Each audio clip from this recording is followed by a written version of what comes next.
Rends toute la gloire à Jésus-Christ. Alléluia. Bonsoir à tous. Que Dieu vous bénisse. On va fermer les yeux et on va prier le Seigneur. Seigneur, nous bénissons ton nom. Merci d'être présent.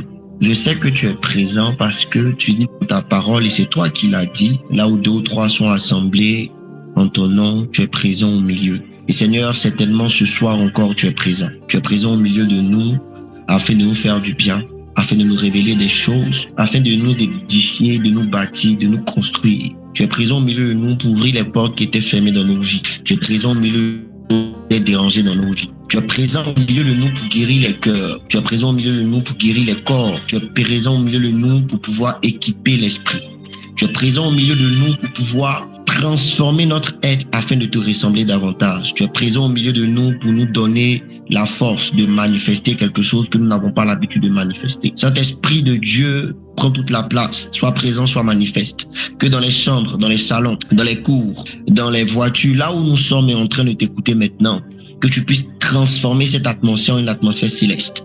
Nous sommes séparés physiquement, mais réunis en esprit sur cette plateforme afin de pouvoir recevoir de toi. Et je crois que ce soir, quelqu'un partira de ce lieu avec quelque chose d'incroyable.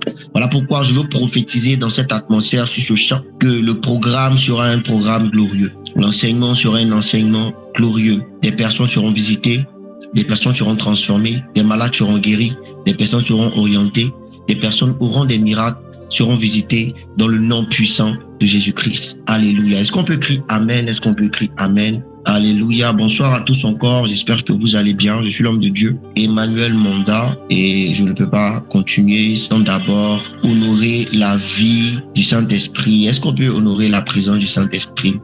Le Saint-Esprit, est-ce qu'on peut honorer sa sainte présence? Nous avons la force de pouvoir résister à la tentation parce que nous sommes enseignés.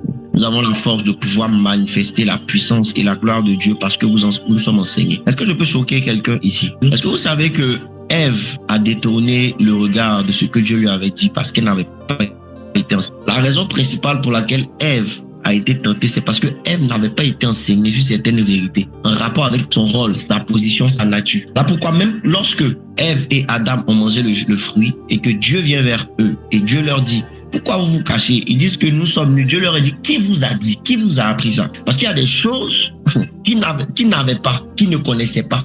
Et parce qu'elle n'avait pas été enseignée sur certaines vérités, elle va manquer de pouvoir contrecarrer la tentation du serpent. Alléluia. Et donc, si vous voulez vraiment résister au diable et grandir et manifester les miracles, ce n'est pas d'abord la prière qu'il vous faut. Ce n'est pas d'abord le jeûne qu'il vous faut. C'est d'abord l'enseignement. C'est la parole qui sera semée en vous, qui va grandir en vous, qui va devenir vous et va faire de vous des miracles. En réalité, tu es ce que tu entends, tu es ce que tu médites, tu es ce que tu as entendu. Et ma prière pour vous, à 2 jours de la fin de cette conférence, c'est que vous puissiez partir de ce programme avec des témoignages, avec des miracles, avec des choses nouvelles, avec des bonnes nouvelles, avec des choses d'en haut, avec des choses qui transforment, avec des choses incroyables. Amen. Nous allons commencer. Le thème qui nous réunit, c'est la stature parfaite de Christ. Est-ce que quelqu'un peut copier le verset Éphésiens 4, verset 13? Est-ce qu'on peut copier Éphésiens 4, verset 13? Merci Saint-Esprit.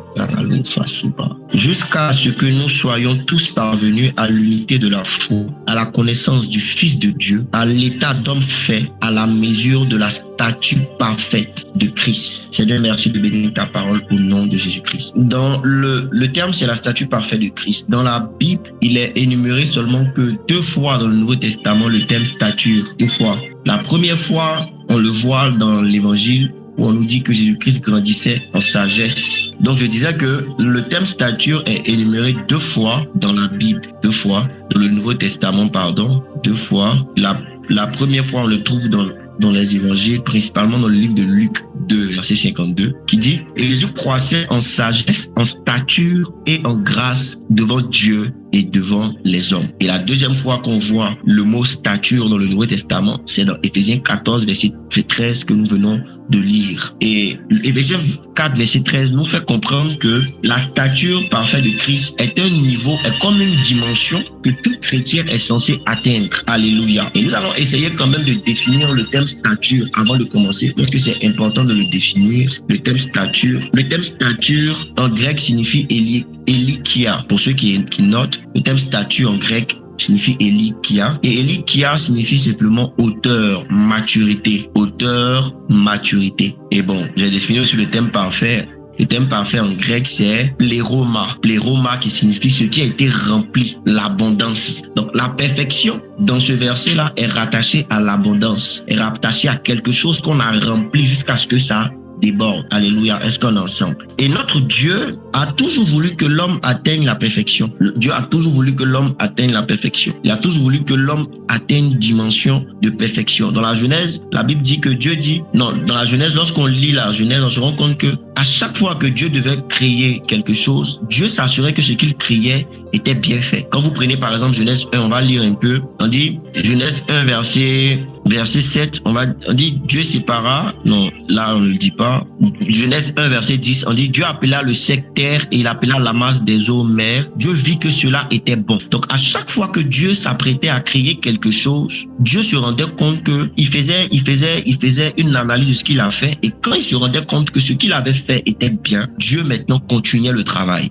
Donc notre Dieu dans sa suprématie est quelqu'un qui fait les choses avec sagesse, avec un esprit de perfection. Alléluia. Amen, amen. Et donc, Dieu a toujours voulu que l'homme soit parfait. Et quand nous prenons le livre de Genèse, Dieu dit, faisons l'homme à notre image et selon notre ressemblance. En d'autres termes, Dieu dans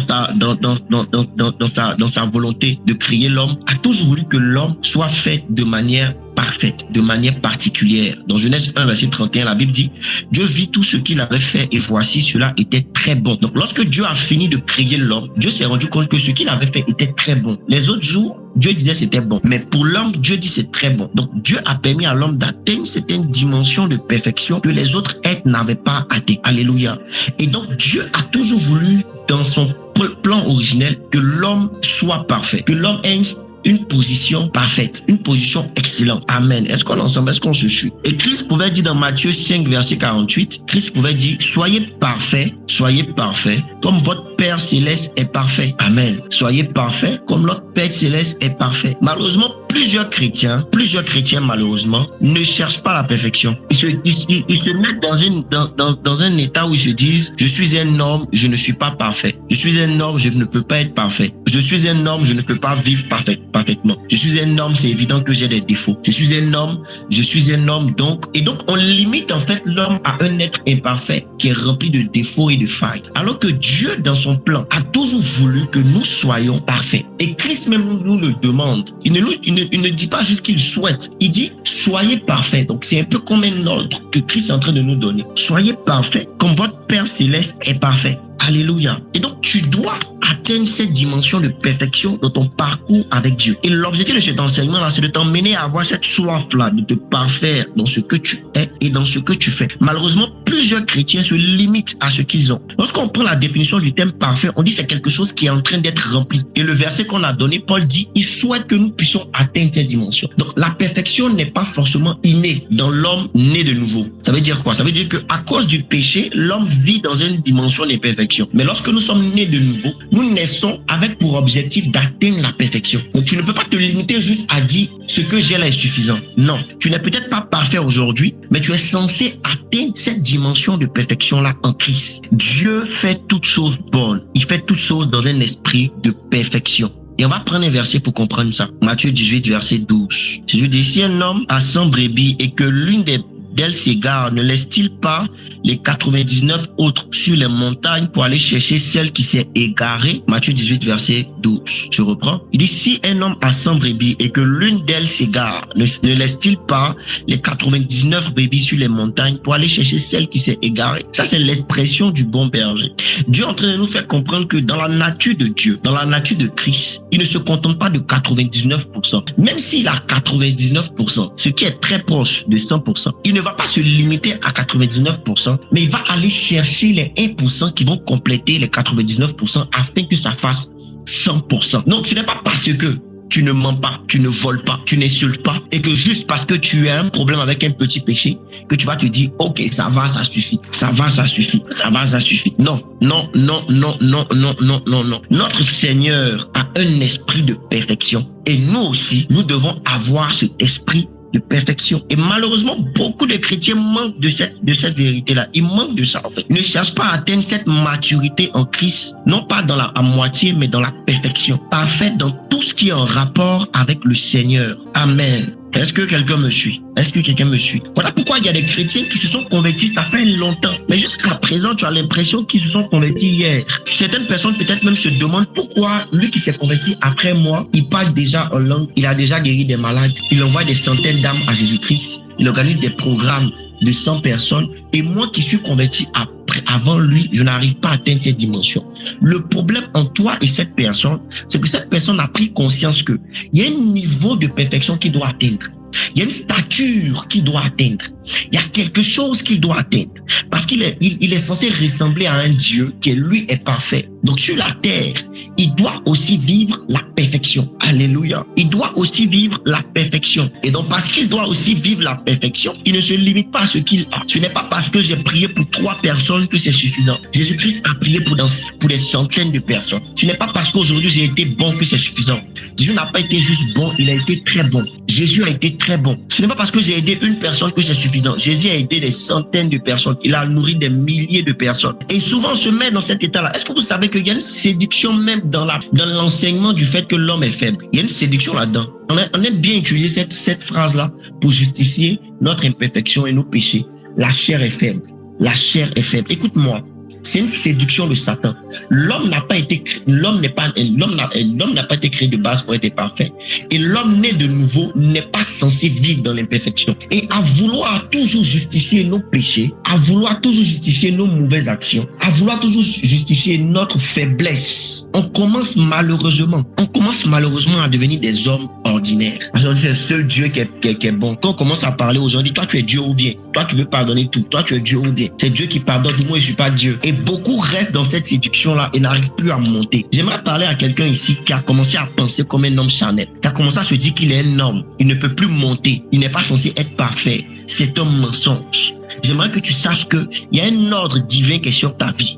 Et cet ordre-là te demande d'être parfait. Vous savez pourquoi l'homme aime être devant? Dans la nature de l'homme aime être devant. Aucun homme n'aime être dernier. C'est un mensonge. Nous tous qui sommes réunis ici aujourd'hui, là, on aime la lumière. On aime être devant. On aime diriger. On aime ça. Ça fait partie de notre ADN. Vous savez pourquoi? Parce que Genèse nous dit que lorsque Dieu a créé l'homme, il a mis en lui l'esprit de la domination. Il a dit dominer sur tous les êtres de la terre. Assujettissez les êtres. Donc un homme normalement constitué aime dominer. Un homme normalement constitué aime être devant. C'est une fausse humilité de se dire que je n'aime pas être devant. C'est un mensonge. C'est une fausse humilité de se dire que je n'aime pas diriger. C'est une fausse humilité. Il y a des gens comme ça, ils pensent qu'ils sont humbles parce qu'ils n'aiment pas être devant.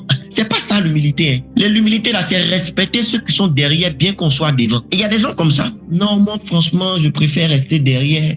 Le plus important, c'est de faire ce que Dieu te demande. Écoute-moi, dans la nature de l'homme, il n'est pas appelé à être derrière. Et souvent, ça naît de la timidité. La Bible dit que Dieu parle par la bouche de Paul à Timothée. Il dit, Timothée, faut tuer la timidité en toi. L'esprit qui est en toi n'est pas un esprit timide. Ne pensez pas que parce que vous êtes timide, Dieu vous applaudit. Il y a des gens qui ont tué leur don, qui ont tué leur talent, qui ont tué leur grâce par la timidité. Certains ont tué des connexions, ont tué des opportunités par la timidité. Tu étais à côté d'un homme de Dieu. Dieu t'a dit, mets-toi à genoux. Il aura prié pour toi avant de partir. Mais parce que tu avais honte que les gens te regardent, parce que tu avais honte que l'homme de Dieu te met à côté, tu as dit, c'est pas grave. Prochainement, il va prier pour moi. La timidité t'a déconnecté d'une grâce que tu étais censé avoir. Et donc, dans la nature dans laquelle Dieu nous a appelés, là, nous sommes appelés à être parfaits. Un enfant de Dieu est appelé à être parfait, à atteindre une maturité parfaite. Donc, le niveau que tu as actuellement, tu n'es pas censé l'avoir uniquement. Ce que tu es aujourd'hui, tu n'es pas censé l'être demain. Ce que tu étais hier, tu n'es pas censé être cela aujourd'hui. Voilà pourquoi la Bible même dit, la grâce de Dieu se renouvelle chaque matin. En d'autres termes, lorsque Dieu veut avancer avec nous, il met une portion de la grâce chaque jour pour nous donner l'opportunité d'atteindre une dimension supérieure. Alors, je refuse dans le nom puissant de Jésus-Christ de Nazareth que tu restes au niveau dans lequel tu étais. Tu dois ressembler à Dieu et ton Dieu est parfait. Et la véritable adoration, ce n'est pas l'adoration dans laquelle on dit à Dieu qu'il est bon. C'est l'adoration où on devient ce qu'on voit de Dieu. Lorsqu'on prend Adam, Adam était le premier adorateur, mais Adam n'a jamais mis les genoux à terre pour adorer qu'il était dans le jardin. Adam adorait en reflétant ce qu'il voyait de Dieu. Et j'ai compris que la véritable adoration, c'est ça, c'est ressembler à Dieu. Le verset qui reflète pleinement l'adoration, c'est soyez parfait comme votre Père céleste est parfait. Donc ressembler à Dieu, c'est ça l'adoration. Être l'image de Dieu, c'est ça l'adoration. Refléter l'image du Créateur, c'est ça l'adoration. Si tu veux véritablement être un adorateur, ce n'est pas d'abord se mettre à genoux et puis chanter. Ce n'est pas d'abord prendre son argent et donner à Dieu. Ce n'est pas d'abord aller évangéliser les gens. C'est ressembler à celui que tu adores. L'adoration dans la perfection, c'est ressembler au Créateur. C'est l'adoration. C'est lorsque l'adorateur devient celui qui l'adore. C'est lorsque je vais le dire, le mot est fort, mais il faut que je le dise. J'avais peur de le dire, mais je vais le dire. La véritable adoration, c'est lorsque l'adorateur devient l'adoration. La véritable adoration, c'est lorsque l'adorateur devient l'adoration. La véritable adoration, c'est lorsque tu deviens le sacrifice. C'est lorsque tu deviens la sainteté que tu dis. C'est lorsque tu deviens la joie que tu dis. C'est lorsque tu deviens l'amour que tu dis. C'est lorsque tu deviens la paix que tu dis. C'est lorsque tu deviens le reflet parfait de Dieu. Est-ce qu'on en chante?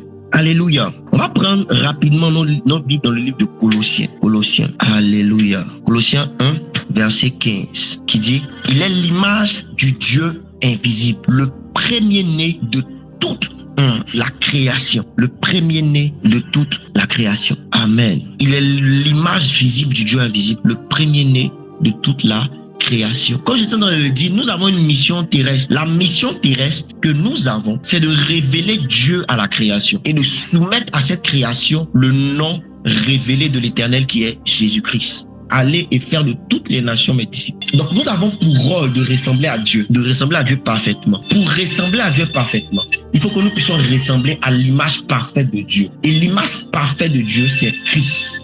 Donc notre rôle et notre objectif, c'est de ressembler parfaitement à Christ. En d'autres termes, c'est d'atteindre la stature parfaite de Christ. Pourquoi tu es censé ressembler à Christ? C'est parce que Christ est l'image parfaite de Dieu. Donc voulant ressembler à Dieu, nous recherchons la ressemblance parfaite de Dieu, l'image parfaite de Dieu qu'est Christ. Donc pour ressembler parfaitement à Dieu sur terre, il faut que nous puissions apprendre à ressembler à Christ. Vous n'avez pas idée de la grâce que nous avons d'avoir la révélation de qui est Jésus-Christ. Paul va dire le mystère caché de tous les âges a été révélé. Le plus grand mystère, c'est pas le mystère des anges. Les anges, leur ministère a commencé avant que Jésus-Christ vienne. Les gens avant nous avaient déjà vu les anges. Mais ce qui fait la différence entre nous et les autres, c'est que nous avons la grâce d'avoir la révélation de qui est le Père par Jésus-Christ. Jean 1, verset 18 dit quoi? Merci Saint-Esprit.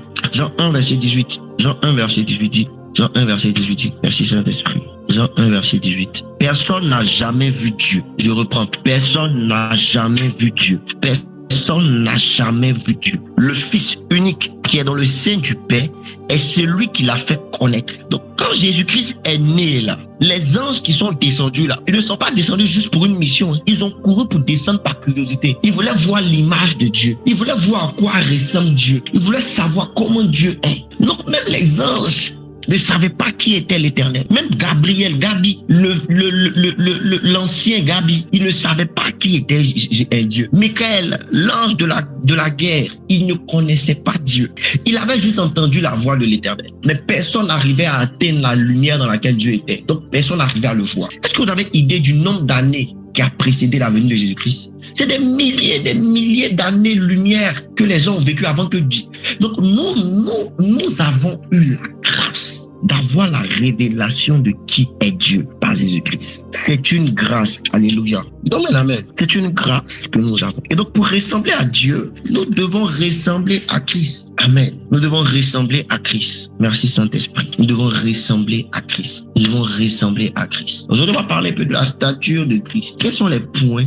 J'ai noté quelques points qui m'ont marqué. Quelques points qui m'ont marqué sur Christ, sur la maturité que Christ avait, ce que Christ était. Amen. On va noter ces points-là. On va noter ces points. Merci Saint-Esprit de Dieu.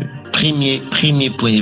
J'ai mis ça en 7 points. Premier point, on va parler de la soumission de Jésus-Christ. On va parler de la soumission de Jésus-Christ. dans la statue parfaite de Christ, le premier point, c'est la soumission de Jésus-Christ à son Père. La soumission de Jésus-Christ à son Père. Philippiens 2, verset 6. Philippiens 2, verset 6. Laraba sondaraba yanderebrosa, le barado faralis karabelebo sandarabaya, laraba sukata. Philippiens 2, verset 6, je lis. Lequel, existant en forme de Dieu, n'a point regardé comme une proie à arracher d'être égal à Dieu. Verset 7. Mais s'est dépouillé lui-même en prenant une forme de serviteur, en devenant semblable aux hommes. Merci Saint-Esprit. Et ayant paru comme un simple homme, il s'est humilié lui-même, se rendant obéissant jusqu'à la mort, même jusqu'à la mort de la croix. Regardez ce que la Bible dit ici. La première chose qui définit la statue parfaite de Christ, la maturité de Christ, soit soumis à son Père.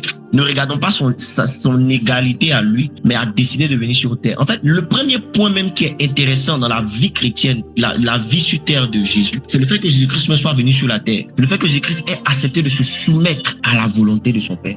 Écoutez-moi, on va parler après de la, comment on appelle ça, de la sainteté et tout ça. Mais moi, je considère qu'il y a une différence entre la sanctification et puis l'obéissance. Je considère qu'il y a une différence entre la sanctification et l'obéissance. Beaucoup recherchent dans leur foi chrétienne à se sanctifier, mais peu cherchent à obéir à Dieu. L'obéissance, là, c'est l'instruction directe que Dieu te donne. Et très souvent, quand Dieu te donne une instruction directe, elle est lourde à accepter. Elle est lourde à faire directement. Et la plupart d'entre nous, lorsque Dieu nous donne une obéissance directe, on a du mal à pouvoir obéir à ce que Dieu nous dit. On remet à demain ce que Dieu nous dit aujourd'hui. Dieu te dit, romps cette relation. Arrête-la maintenant. Tu dis, Seigneur, après. Va me chercher, va prier. Tu dis, après. Mais lorsqu'on prend les Écritures, on se rend compte que Jésus-Christ s'est soumis. Et là, lui-même, il dit, tout ce que je fais, je le fais parce que j'ai vu le Père dans les cieux le faire. Jésus avait une soumission parfaite à la volonté de son Père et aux Écritures. À un point où même le Maître s'est soumis à Jean-Baptiste afin que Jean-Baptiste puisse le baptiser. Il dit que faisons ce qui est juste, faisons ce qui est juste, faisons ce qui est écrit. Il peut dire, je ne suis pas obligé que tu me baptises. Mais notre Seigneur s'est soumis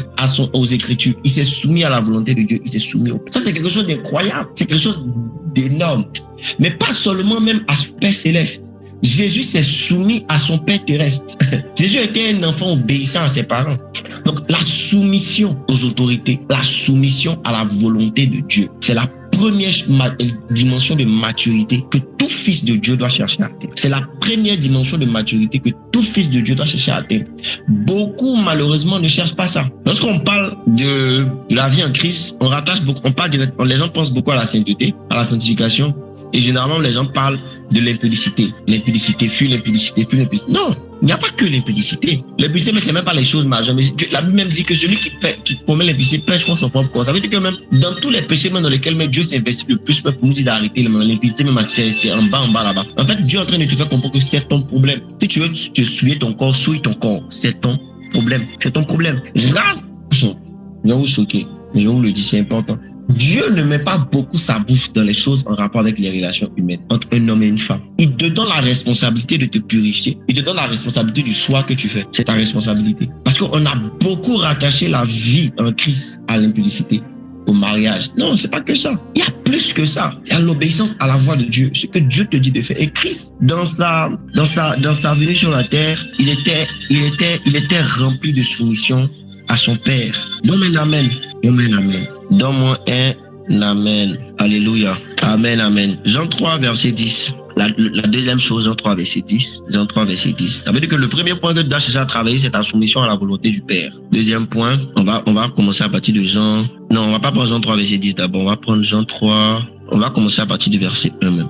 Jean 3 à partir du verset 1. On va prendre Jean 3 à partir du verset 1. Merci Saint-Esprit. Jean 3 à partir du verset 1. Karabosha. Mais il y eut un homme d'autres les pharisiens nommé Nicodème, un chef des Juifs, qui vint, lui, après Jésus de nuit, et lui dit, Rabbi, nous savons que tu es un docteur venu de Dieu, car personne ne peut faire ces miracles que tu fais si Dieu n'est avec lui. Et Jésus lui répondit, en vérité, je te le dis, si un homme ne naît de nouveau, il ne peut voir le royaume de Dieu. Nicodème lui dit, comment un homme peut-il naître quand il est vieux?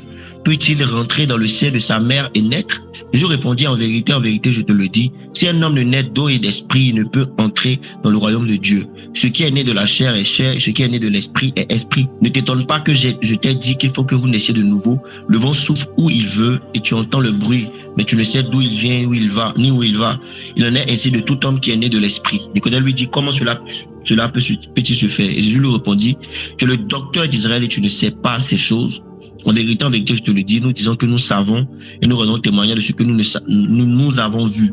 Vous ne recevez pas votre témoignage et vous ne recevez pas notre témoignage. Et si vous ne croyez pas quand je vous ai parlé des choses terrestres, comment croirez-vous quand je vous parlerai des choses célestes? Personne n'est monté au ciel si ce n'est celui qui est descendu du ciel, le Fils de l'homme qui est dans le ciel. Bon, on va s'arrêter là. La Bible dit que Nicodème, le docteur, vient voir Jésus-Christ pour poser des questions à Jésus-Christ. Et Jésus-Christ lui fait comprendre les vérités. Et Nicodème dit que je sais que tu es un docteur. Je sais que tu es investi d'une révélation particulière. Ça veut dire que même le docteur, même celui qui maîtrise, même quand il voit Jésus-Christ, il sait que Jésus-Christ a une compréhension très profonde des mystères d'en haut, des Écritures, du royaume des cieux, que lui-même en tant que docteur n'a pas. Le deuxième point, le deuxième caractère, le deuxième niveau de maturité, parfait, statut parfait, que tu dois traiter, que tu dois chercher à grandir. C'est ta compréhension des mystères du royaume des cieux. La Bible dit que Jésus-Christ était quelqu'un qui comprenait les mystères du royaume des cieux. C'était quelqu'un qui avait une révélation profonde des Écritures, une révélation profonde des mystères. Il dit même Jésus dit quelque chose qui est intéressant. Il dit que je vous enseigne même les choses d'en bas, vous ne comprenez pas. Et si je commence à vous enseigner les choses d'en haut, ça veut dire qu'il y a encore des vérités qu'on ne maîtrise pas. Parce que tout ce dont on a un peu conscience, c'est des réalités d'en bas. Le salut, les choses de la terre. Mais il y a encore des mystères en haut. J'étais en train de dire un jour à quelqu'un, est-ce que tu sais que le ciel ne dépend pas de la terre? La civilisation céleste là, elle n'a pas été créée pour les hommes. Ça veut dire quoi? Ça veut dire que avant que les hommes ne soient, il y avait déjà une civilisation en haut. Il y avait un monde en haut. Il y avait un système de vie en haut. Et ce système de vie-là ne dépend pas. Il y a des êtres en haut. Jusqu'à ce que Jésus-Christ revienne nous chercher, ils ne vont jamais descendre sur la terre. Et ils ne sont même pas intéressés par ce qui se passe dans la vie terrestre. Parce que certains chrétiens pensent que Dieu en haut, là, son objectif premier, ou bien tout ce qu'il fait là, c'est juste pour les hommes. C'est faux. Est-ce que quelqu'un me comprend? Dieu n'est pas que pour les hommes. Dieu n'est pas que pour les chrétiens. Dieu n'est pas que pour la terre. En dehors de la terre, il y a eu des civilisations et il y a des civilisations. Et Jésus dit, si je commence à vous enseigner les choses d'en haut, mais vous allez devenir fou. C'est-à-dire que pendant que nous sommes en train de prêcher aujourd'hui là, en haut, il y a des êtres qui sont en train de vivre des vies différentes de nous, qui sont en train de vivre une civilisation différente de nous, avec une technologie différente, avec un système de pensée différent, avec un mode de vie différent. Et Jésus-Christ, la Bible dit dans Jean 1, verset 2, que tout ce qui a été fait par lui. En d'autres termes, Jésus-Christ est celui-là par qui Dieu a tout créé. Donc Jésus-Christ a une connaissance tellement profonde des choses. Et un chrétien qui est mature, ou bien un chrétien qui cherche la maturité, il comprend quelque chose d'essentiel. Il comprend que le plus important pour nous, c'est comment faire pour être sauvé. Mais au-delà des choses pour être sauvé, il y a des vérités profondes qu'on peut comprendre. Voilà pourquoi c'est dangereux pour un chrétien qui veut atteindre cette stature en Christ, de dire prêchons la croix, prêchons la croix, prêchons la croix, prêchons la croix, prêchons la croix, prêchons l'évangile, prêchons l'évangile. Qu'est-ce que l'évangile? Qu'est-ce que l'évangile? Quand les gens disent prêchons l'évangile, qu'est-ce que l'évangile? Qu'est-ce que le salut en réalité? Est-ce que vous savez que dans le salut, il y a deux dimensions? J'ai un peu oublié les mots, mais le terme salut se divise en deux définitions. Il y a sotério et puis sotérias. Mais j'ai un peu oublié les mots, je vais chercher. Il y a en fait, ça explique que le salut se manifeste en deux dimensions. Il y a la dimension terrestre et il y a la dimension céleste. C'est dans la dimension céleste, la dimension terrestre et la dimension céleste. Donc, lorsqu'on parle du salut, dans la dimension terrestre, on peut par exemple parler des bienfaits, des avantages que nous avons en tant que fils de Dieu sur la terre. On va parler par exemple de la richesse, de la puissance, de beaucoup de choses. Mais il y a aussi la dimension céleste où il y a des vérités incroyables, des mystères. Il y a beaucoup de choses qu'on ne maîtrise pas. Il y a beaucoup de choses qu'on ignore parce qu'on a peur. La Bible dit Paul dit que vous connaissez, mais vous ne connaissez qu'en partie. Nous ne connaissons qu'en partie. Et en réalité, la partie qu'on connaît là, on veut se limiter à ça parce qu'on a peur de ce qu'il y a après ça. Et on a peur que ce qu'on va apprendre va contredire ce qu'on a déjà, on sait déjà. On a peur que ce qu'on va dire va remettre en cause certaines vérités de la Bible. On a peur que ce qu'on va apprendre va remettre en cause certaines choses qu'on sait. Et pour éviter de répondre à certaines interrogations, on peut se limiter à ce qu'on sait. C'est bien. Parce que tout compte fait, ce que tu sais là, ça va pas t'emmener au ciel. Et le plus important, c'est d'être auprès du Père. Mais quand tu es convaincu de ton salut, tu comprends qu'il y a des mystères plus profonds que tu peux avoir en étant proche de Jésus-Christ. Est-ce que vous savez que Dieu, que Moïse n'a jamais prié pour demander à Dieu de lui révéler la Genèse? Moïse n'a jamais prié pour demander à Dieu de lui révéler la Genèse. Est-ce que vous savez ça déjà? Moïse n'a jamais prié pour demander à Dieu de lui révéler la Genèse. Mais parce que Moïse était proche de Dieu, Dieu a commencé à lui enseigner certains mystères d'en haut. c'est un mystère de la création. J'ai compris avec Dieu que quand tu es proche de lui, Dieu devient très bavard et il t'explique des choses même que tu ne lui as pas demandé. Il va dire, mon fils, est-ce que tu sais comment j'ai commencé est-ce que tu sais comment j'ai pensé aux éléphants? Est-ce que tu sais comment j'ai commencé à penser aux éléphants? Il dit, Seigneur, explique-moi. Il dit qu'il va commencer à te dire, il va commencer à t'expliquer des mystères. Il va dire, dans le ciel, là, il y a un être qu'on appelle temps. Je me suis inspiré de lui pour créer. Parce que la Bible nous enseigne qu'il y a même des chevaux au ciel. Ça veut dire que les chevaux qui sont sur la terre, là, Dieu s'est inspiré des chevaux qu'il a créés au ciel. Les lions qui sont sur la terre, là, Dieu s'est inspiré des lions qu'il a créés au ciel. Et donc, maintenant, pour nous, Dieu s'est inspiré de lui-même. Mais pour créer les choses d'en bas, Dieu s'est inspiré des choses d'en haut. Mais il y a des choses qu'on ignore. Il dit, mon fils, pourquoi j'ai créé la terre? Pourquoi j'ai créé la terre avec cette forme? Pourquoi j'ai pas pris le carré? Pourquoi j'ai pris ça? Est-ce que tu sais, la Bible dit que lorsque Dieu se présente à Job, il dit, est-ce que tu connais comment j'ai fondé la terre? La fondation sur laquelle j'ai bâti la terre. En fait, les gens disent que la terre est une sphère qui tourne, qui plane, qui lévite. Mais la Bible nous apprend que la terre est une fondation. Donc la terre est bâtie sur quelque chose. La terre est bâtie sur quelque chose. La terre ne lévite pas. La terre est bâtie sur quelque chose. Prenez Job, lisez. Il dit, est-ce que tu sais sur quoi j'ai fondé la terre? Donc, la terre est une fondation. Comme la maison dans laquelle tu habites actuellement est une fondation. Là. La terre aussi est une fondation. Quand Dieu il va commencer à t'expliquer, il va te dire, ma fille, est-ce que tu sais que ta voisine a un problème des eaux? Il va dire, Seigneur, comment? Viens t'expliquer. Dieu explique les choses aux gens. C'est ça que je disais la dernière fois en statut, que si tu pries que tu n'entends pas la voix de Dieu, va voir les amis de Dieu. Parmi les amis de Dieu, il y a ce qu'on appelle les prophètes. Mais il n'y a pas que les prophètes, il y a des gens qui ne sont pas prophètes, mais qui ont plus de révélations des choses à venir que les prophètes. Parce qu'ils sont amis de Dieu. Et Jésus-Christ, dans la stature dans laquelle il était, dans la maturité dans laquelle il était, de la hauteur dans laquelle il était, il avait une compréhension profonde des Écritures. Tu dois aussi avoir cette compréhension profonde des Écritures. Il y a des chrétiens qui ont peur de certains thèmes. Qu'est-ce que tu sais de la vie après la mort? Qu'est-ce que tu sais de ça? Qu'est-ce que tu sais de la vie après la mort? Et c'est pour ça que faites attention. Écoutez-moi, il y a deux ministères. Il y a deux ministères qui ont été bâtis. Il y a deux ministères qui ont été bâtis pour révéler les mystères. Il y a le ministère apostolique et le ministère prophétique. Lorsque Paul parle, il dit Paul, apôtre de Jésus-Christ, établi pour révéler les mystères. Il dit que nous sommes les divulgateurs des mystères du royaume des cieux. Quand vous prenez Paul a révélé des choses qu'on ne connaissait pas avant, qu'on ne comprenait pas avant. Le mystère de la grâce, le mystère de l'imposition des mains, le mystère de la Sainte Seine. Paul, c'était un homme des mystères. Et le ministère apostolique a cette grâce-là de révéler les mystères. Et le ministère prophétique a cette grâce-là de faire découvrir les choses qui ont existé dans l'éternité. Donc, ces deux ministères ont cette grâce-là. Mais aujourd'hui, vous allez remarquer que même le ministère apostolique n'est plus bien compris et le ministère prophétique est combattu. Pourquoi? Parce que le diable veut limiter les enfants à un état, et les enfants de Dieu à un état de bébé spirituel. Beaucoup de chrétiens aujourd'hui sont influencés ou même sont dirigés vers les sectes ésotériques parce qu'ils n'ont pas connaissance de ce qui se passe dans le monde spirituel et dans les choses qui sont en rapport avec le royaume. Tout chrétien, écoutez-moi, je vais vous choquer un peu. Toute foi, ou bien tout secte religieux a une chambre secrète. Toute religion a une chambre secrète. Amen. Et le problème des chrétiens, c'est qu'ils refusent de rentrer dans les secrets de Dieu. On dit, rentre dans ta chambre, va dans le lieu secret. Ça veut dire que le Dieu qui est là dans le lieu secret te répondra. Donc ça veut dire, même dans la foi chrétienne, même, il y a un lieu secret, il y a des lieux étranges, des lieux cachés. Et dans le judaïsme, il y a aussi la chambre secrète. David faisait partie des membres de cette chambre secrète. Lisez l'histoire de David. Vous allez comprendre que David n'était pas un homme ordinaire, c'était pas un homme simple. À un point, David a prophétisé la venue de Jésus-Christ. Il a prophétisé la résurrection de Jésus-Christ. Mon Seigneur ne laissera pas mon Seigneur dans les ténèbres. Mon Seigneur dit à mon Seigneur. C'est David qui a révélé ces vérités-là. Mais qui a appris ça à David? David avait une grâce pour rentrer même dans le secret de Dieu et de révéler les choses alors qu'il n'avait pas reçu l'onction prophétique. David avait atteint une dimension telle que David rentrait là où il y avait le pain et la nourriture dédiée dans le tabernacle pour Dieu. Il prend et puis il mange et puis il fait manger les autres. Il ne meurt pas. Ceux à qui il fait manger ne meurent pas. Quel est cet homme-là qui réussit à rentrer où les gens rentrent et meurent? Il ressort. Il prend de ce qui est là-bas. Il donne aux autres. Il ne meurt pas et les autres ne meurent pas. Parce qu'il y a des mystères et des vérités. Et ces choses ont toujours existé. Écoutez-moi, je suis désolé de vous dire que le christianisme n'est pas simple. Et tous ceux qui essaient de vous faire croire que le christianisme est simple, ce sont souvent des personnes qui n'ont pas compris certaines vérités. Parce qu'on prie un Dieu qui dit que lui, il était en haut, il est venu sur la terre. Il est mort, il est ressuscité. La base même de la foi chrétienne, là, c'est une folie.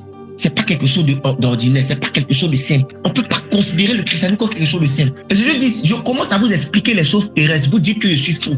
Vous ne comprenez pas, vous êtes plaidus. Vous parlez comme français, vous êtes bleu. À vous expliquer les choses dans vous. Je commence à vous expliquer certains mystères. C'est à quelle dimension on peut ressusciter une personne? C'est à quelle dimension?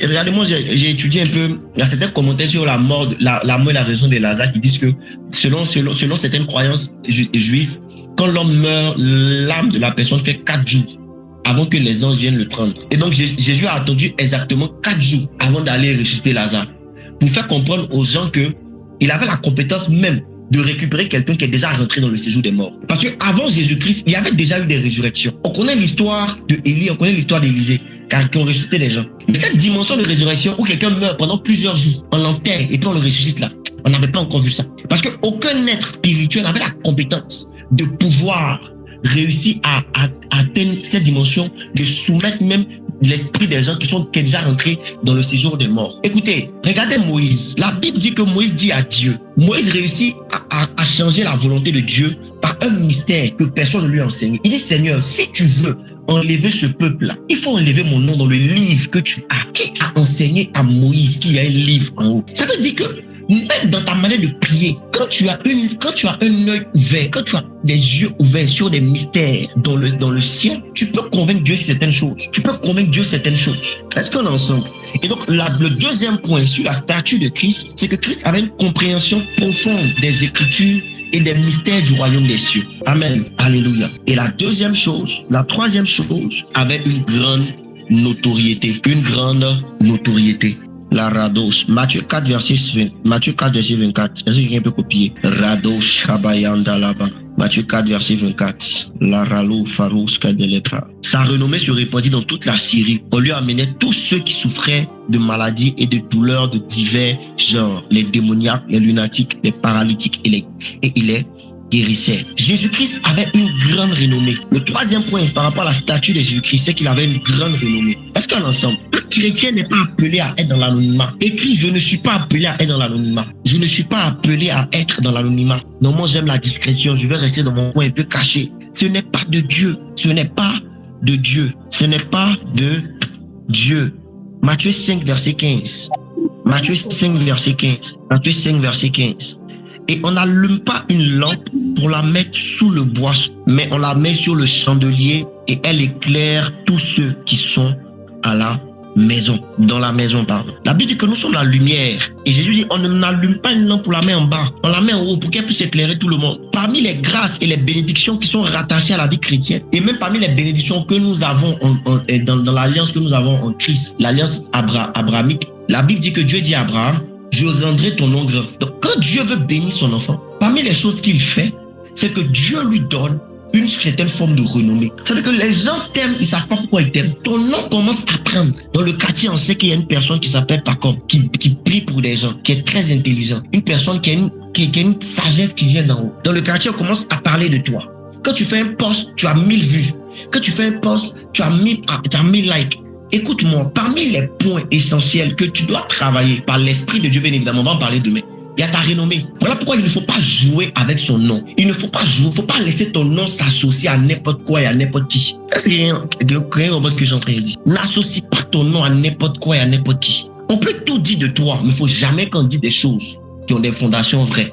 Et quand le diable, écoutez-moi, quand le diable veut détruire une personne, est-ce que c'est ce qu'il fait? Parmi les choses principales que le diable fait quand il veut détruire une personne, c'est qu'il salue le nom de la personne dans le monde spirituel. Il salue le nom de la personne dans le monde spirituel. Les situations n'ont plus peur de toi parce que ton nom est sali. La chose la plus importante, on a commencé par ça, c'est l'image. Vous savez pourquoi la femme souffre? C'est parce qu'en esprit, l'image de la femme a été salie. Quand Dieu a maudit Adam et Ève, Dieu a maudit la position de Adam. Et Dieu a maudit l'image de Ève. Est-ce qu'on est ensemble? Je vais reprendre. Quand Dieu a maudit Adam et Ève, Dieu a maudit la position de Adam et Dieu a maudit l'image de Ève. Donc l'homme est resté, l'homme a perdu sa position, mais a gardé son image. Mais la femme a perdu son image. Parce que la femme n'a pas été créée au départ pour souffrir comme elle a souffert. La femme n'a pas été créée au départ pour avoir autant de manque de respect venant des hommes. La Bible dit que je ferai une aide semblable. Donc même dans la position que la femme n'avait pas une position de faiblesse. Elle avait une position de force. Elle était une aide. C'est après la chute que la Bible dit que Dieu dit à Ève, tes désirs vont se porter sur ton homme, mais lui dominera sur toi. Donc le thème dominer sur la femme a commencé après la chute. Voilà pourquoi quand Dieu a voulu restaurer l'image de l'homme, il a commencé d'abord par restaurer l'image de la femme. Aujourd'hui, une femme, la femme, elle n'est pas respectée. On va dire, une femme va être trompée, on va dire que c'est sa faute. Comment tu t'es comporté? On l'a violée, on va lui dire, comment tu t'es habillé? Les femmes parlent trop. Et puis ça arrive même dans l'église. À un point où même vous vous rendez compte qu'aujourd'hui, l'un des débats majeurs qu'on a dans l'église, c'est sur la femme. Par un verset. Même le patriarche, même Paul, est rentré un peu dans ça. Je ne souhaite pas que la femme prêche. C'est-à-dire qu'aujourd'hui, même des débats controversés aujourd'hui se passent dans l'église à cause d'un simple verset sur la femme. Je ne souhaite pas que la femme porte un pantalon. C'est-à-dire que c'est les femmes. La femme a un problème parce que son image a été touchée. Et souvent, quand le diable veut détruire quelqu'un, il détruit son image en esprit. Quand tu commets un péché à Abidjan, tous les esprits de Lakota sont informés que tu as commis ce péché à Abidjan. Parce que tu es lié à Lakota. Quand tu commets un péché à Paris, les esprits de ton village sont informés. Il y a une information qui vient jusqu'ici. Parce qu'on sait que si ton image est salie, ta position est ébranlée et ton autorité est affaiblie. Donc, l'une des choses les plus importantes que Christ avait, c'était son image, c'était son nom. À un point, on ne connaissait pas, les gens ne connaissaient pas Jésus-Christ. Même le jour où ils voulaient le tuer, ils ne savaient pas qui était Jésus. C'est Judas qui a réussi, qui a dit, celui que je vais embrasser là, c'est lui qui est Jésus. Donc, les gens n'avaient même pas une image physique. Mais le nom de Jésus-Christ avait pris partout. Quand on entend que Jésus-Christ vient quelque part, tout le monde est là. C'est-à-dire qu'il y a des gens pour qui Jésus-Christ a prié, ceux qui ne voient son visage. Mais juste parce qu'ils avaient la foi, leur main a été posée sur les têtes. Et les choses ont commencé à se mettre en place. Alléluia. La troisième chose, c'est quoi? C'est la renommée. On va s'arrêter là aujourd'hui. Demain, on va continuer par la grâce de Dieu. Que Dieu vous bénisse, que la main de Dieu soit sur vous, que le Saint-Esprit fasse de vous des témoignages, que vous alliez loin dans la vie au nom de Jésus-Christ.